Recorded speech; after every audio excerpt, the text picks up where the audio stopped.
सिंधी अबाणी बोली मिठड़ी अबाणी बोली 10 अप्रैल सन 1967 ते भारतीय संविधान जे 8 शेड्यूल में सिंधी बोली वजूद में आई। अचो त 10 अप्रैल इन ॾींहं जी अहमियत खे समझूं ऐं मल्हायूं world Sindhi language day Sindhi ॿोली ॾींहुं। भारतीय सिंधु सभा ऐं वीटीवी पारां आयोजित हिकु लाइव स्ट्रीम शो मुंहिंजी ॿोली सिंधी ॿोली छंछर 10 अप्रैल 2021 शाम जो 7 खां 9 बजे ताईं फेसबुक ऐं यूट्यूब ते लाइव।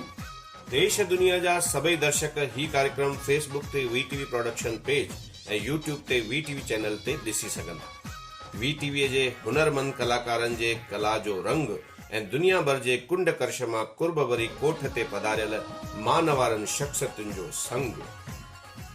भारतीय सिंधु सभा राष्ट्रीय अध्यक्ष श्री लदाराम नागवानी, सिंधी कलाकारनि जो शहदाई श्री चंदन मंगनानी जेके मंगनानी एल्डर्स ऑफ लोनावाला जा मैनेजिंग ट्रस्टी भी आहिनि, चिली साउथ अमेरिका में श्री मोहन सोनी, हांगकांग में श्री अजीत खैरपुरी, बी कांदारी प्रॉपर्टीज जा डायरेक्टर श्री विजय कांदारी, भूमि पूजन ग्रुप ऑफ कंपनी जा founder a CEO Shri Mukesh Bajaj, भारतीय सिंधु सभा महाराष्ट्र अध्यक्ष श्री सुरेश हेमनानी, भारतीय सिंधु सभा महाराष्ट्र जनरल सेक्रेटरी श्री महेश सुखरामानी।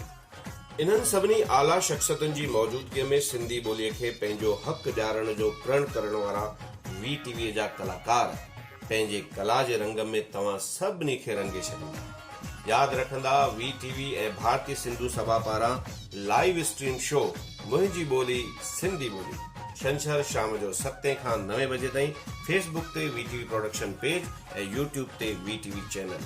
महिरबानी करे पाण बि ॾिसंदा ऐं ॿियनि सां बि लिंक ज़रूर शेयर कंदा ऐं कलाकारनि खे ज़रूर हिमथाईंदा, कमेंट कंदा।